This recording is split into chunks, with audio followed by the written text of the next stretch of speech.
Pasta, கொஞ்சமாக chicken, வெங்காயம், தக்காளி, கருவேப்பிலை, பச்சை மிளகாய், தேங்காய் பால் எடுத்திருக்கேன், மஞ்சள்தூள், சீரகத்தூள், உப்பு, இஞ்சி, பூண்டு.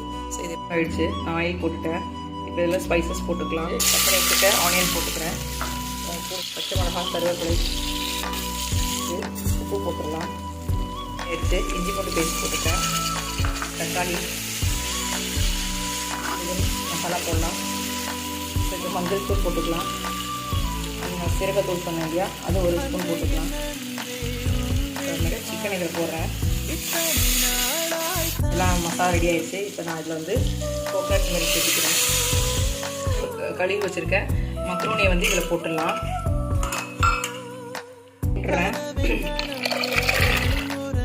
இதாகிடுச்சு, ரெடி ஆகிடுச்சு. ஆக்சுவலாக பார்த்தீங்கன்னா லிக்விடாக தான் எப்போவுமே இறக்கணும். இந்த மாதிரி எடுத்துக்கலாம். ஓகே, ரெடி ஆகிடுச்சு.